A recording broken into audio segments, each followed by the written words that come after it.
Nwokes on Air, Nwokes on Air. This is the 9th episode of Nwokes on Air featuring Chidubem Okechukwu and Akim-Maria. Pleasure to have you all again. Today we'll be discussing topic of Nigerian integrity. First of all, how are you doing, Nwokes? I'm doing good, Nwokes. It's an evening, relaxed, ready to discuss the topic of Nigerian integrity, and I'm excited about this one because this one is very, I think, insightful of what the Nigerian personality is like. We talked about Nigerian citizens, but we didn't really go into the Nigerian citizen personality. This is looking more into personality, and I like human behavior, so I'm excited about this conversation. Yeah, I definitely am as well. Yeah. I think that Nigerian personality is a very multifaceted one and is worthy of extensive study and analysis. Yeah. Alrighty, Nigerian integrity, go. Yeah, so I feel like integrity is something that Nigeria holds dear in terms of like looking into the origins of the country. You listen to the national pledge, listen to the national anthem, and it's kind of instilled into you. Honesty is a big thing for us. Like we like holding honesty to be true and consistent, and I think that's exactly what integrity really is. Like integrity is the quality of being straight-laced and being proper and holding true to your moral principles and values. And I think that's something that our country is meant to generally portray at all times. But obviously, we haven't always been integrous in our actions, and Nigerians themselves have not always been integrous. I think today we want to discuss why. I also want to discuss what it is, what quality it is that, what specific quality in our country at the moment is, most prevalent, that is in contrast to our integrity, because I think that is something that we need to understand and unpin so that we can know that this is the one thing that we need to take out to get back to what we would class as integrity and to get back to that quality of being people with integrity. So yeah. Yeah, well said, Nwokes. What are they? So my point of view on Nigerian integrity, defining integrity from Google as honesty and the quality of honest and moral principality, being morally principled and being honest. The combination of those two qualities basically gives integrity, and I agree with that. Um, Nigerian integrity for me is a subject that that's sort of confused me because in our earlier conversation that we were having, was you were talking about good people and bad people. Not to bring it up before you do, but Nigerian integrity basically ties into what we do on a daily basis, how we are honest and principled in our activities, and I think Nigerians generally have to be judged from a standpoint where when they're in front of you, you see their actions and how they carry themselves. Each Nigerian is an individual. So from the local level to the top brass, how we conduct ourselves in our activities, I think this affects us as we go through life. On a personal basis, I'm working every day to have as much integrity as I can so that in my career I can be the best that I can be and basically add value to everything I involve myself in. And I believe that if this is done in throughout Nigeria with every individual, that we will definitely see a society where we have what it needs to take Nigeria to the next level, that development, that growth. Obviously everybody has their own personal definition of growth and development, but if we work in a way where honesty is our priority and we stick to the principles of, let's just even call it the Nigerian anthem, I think we would make some progress. Yeah, definitely. Yeah, I think that those principles are there. They were meant to be stuck to, at all times. Obviously, things haven't always been as clear and and easy as that. And I appreciate that because it's not easy as a country, navigating post-independence and making decisions and always being straight to who you're meant to be. So I can forgive a bit of it, but I think there are parts where we've just lost track of what we're meant to do, and we've had on for too long. I think like that's the part where we have to redefine, who we are and how we really intend to get back to this nature of integrity, because our actions, for a while now, haven't always been actions that one would class as having when you have integrity, and I really want to understand why, like, corruption, why, as an example, is our country corrupt at times? Why is it prevalent? Why is the leadership like that? Why is corruption, something that is used to gain personal benefit? Why aren't there other ways that the government can achieve its objectives without being corrupt? Why are individuals emulating corruption? Why is corruption seen as a wise decision to make for the betterment of oneself? Why is it encouraged? Why is it not spoken more against? Or why isn't there more, of a case of people coming out and speaking against corruption? I think that's what I'm trying to say. And all these questions really come down to what it is that our country is doing about corruption right now, and if they're doing enough about it. So yeah, that's what I think it is right now. I think it's a good thought.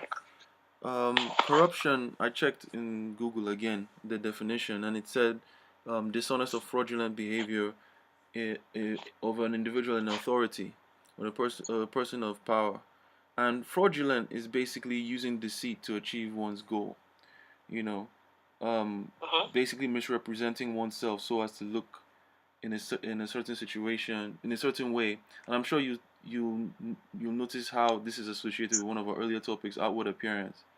So if one alters their outward appearance to fit into a way where people can give them that trust that they need to get into a position of authority, the likely situation as of now, 2018, is that people will misuse that authority and misuse that that power. And for me personally, that's a sad situation, because for somebody to trust you, you know how the human being works. We're collective people, and we can delegate responsibility or assign certain roles to individuals in society to get things done for the group. And some people take advantage of to know that people take advantage of this is disheartening, because it kind of erodes trust.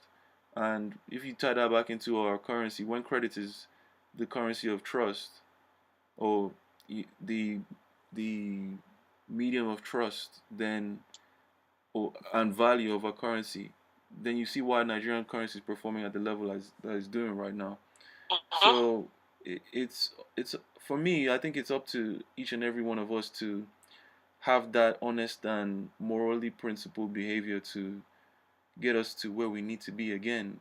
It's just something that I feel I have to echo and repeat, because I personally try and live by that every day. It's not about a situation about being self-righteous in any way.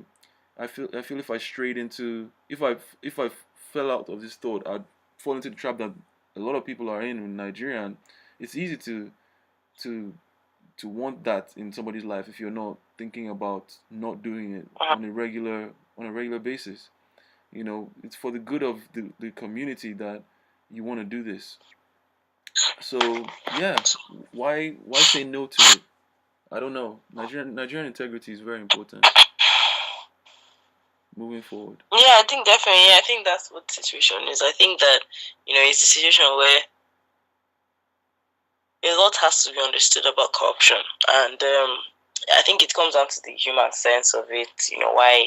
Why are people doing it? What is it rather within the country that encourages corruption, and how do we remove that thing? Because I think that everything in life is a cost-benefit analysis, and I think that as human beings we think as such. We think in terms of cost and benefit, and we balance out what the benefits are against the cost, what the costs are against the benefit. I think in countries where corruption is less, I think it's that the costs are too much, so the benefits are less, and it makes more sense for people to do the right thing, because the right thing will benefit them more. I think in Nigeria, sometimes it's the case that the cost benefit analysis works in the opposite. So essentially, there's more benefit to corruption than not. Maybe the sanctions are not that stringent. Maybe there are no sanctions at all, or there are less sanctions in general, and people are not really afraid of getting caught because not much happens to them after they're caught. But they can buy themselves out of sanctions, or find ways to escape being brought to justice. And I think till we create a system where people are very accountable for these actions, and they are a very censorious system essentially, where people cannot do these kind of things and go scot free, no disadvantage to them or anything or their families.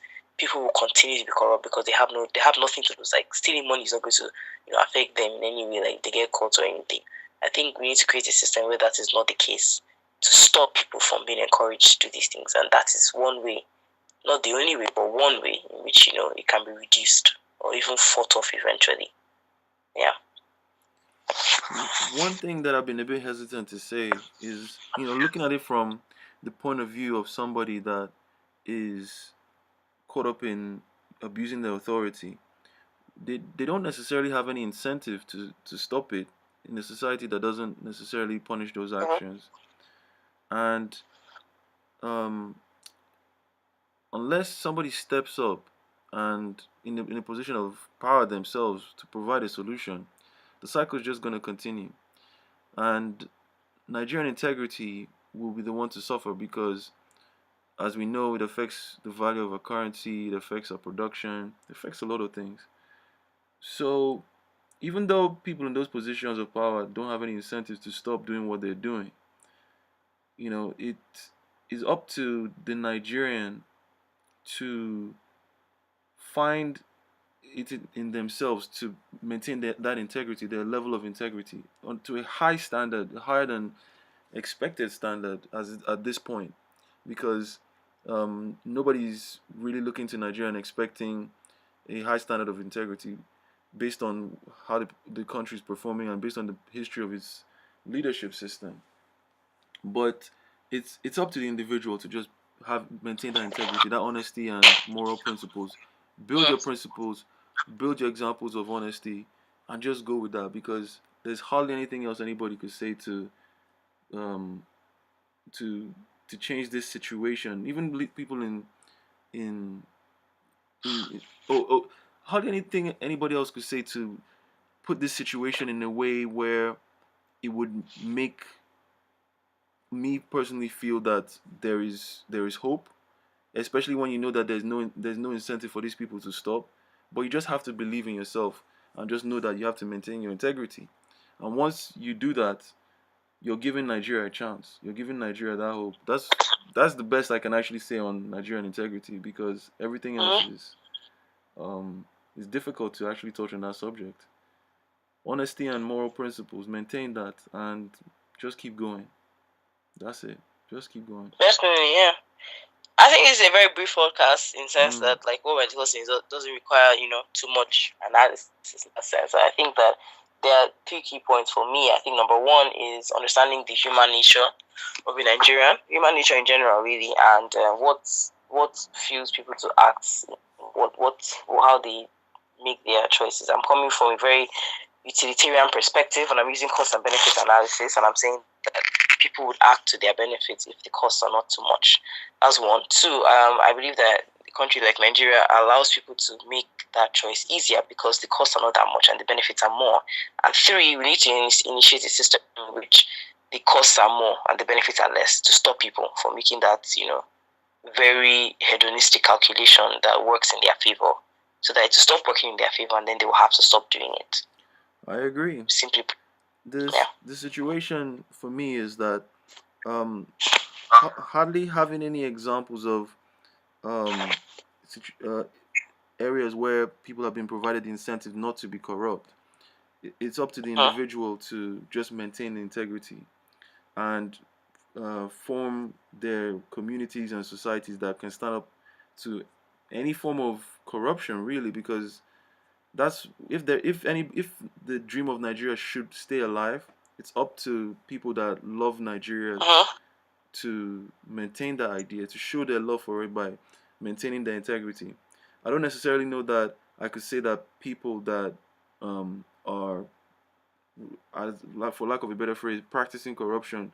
I don't know if it's possible to say that they love Nigeria, because the idea of Nigeria is basically being devalued with each budget that doesn't complete its cycle or go to the necessary people Mm-hmm. that are Nigeria itself. So if you love Nigeria, just maintain your Nigerian integrity in a very high standard. Essentially, That is honesty and moral principle.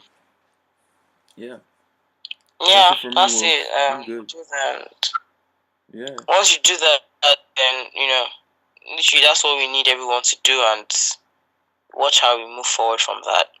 I think this yeah, fits in nicely with our past conversations on things like money and stuff, and obviously like your money is one way in which corruption is actually carried out, so embezzling funds, and yeah, I look forward to the next podcast. I look same forward to here. hearing the listeners' opinions on this. Has Yeah. anybody ever experienced corruption? Anybody ever had a personal influence where corruption actually affected them, like a corrupt act, directly affected them? And what do you feel about that? And moving forward, what did you learn as a solution to that? Yeah. Yeah, I'm also interested in knowing if you feel that we covered this topic of corruption enough. Nigeria corruption being well known, as everybody knows, that everybody that pays attention to the news knows. David Cameron mentioned it in one of his speeches, one of his conversations with some high esteemed individuals. And I want to know if you thought we talked enough about this subject of corruption, and if you have more to add to it, please leave the comment as Chidubem said, and we'll get back to you. If you like this podcast, listeners, please click the like button. If you loved it, please subscribe, and there's a Yeah. notification bell. Ding that, and Yeah, yeah, definitely. that's And a that's a goodbye from me. Have a wonderful week. yeah, everybody stay out of corruption's way. Have a wonderful week as well. Very good advice. Take care.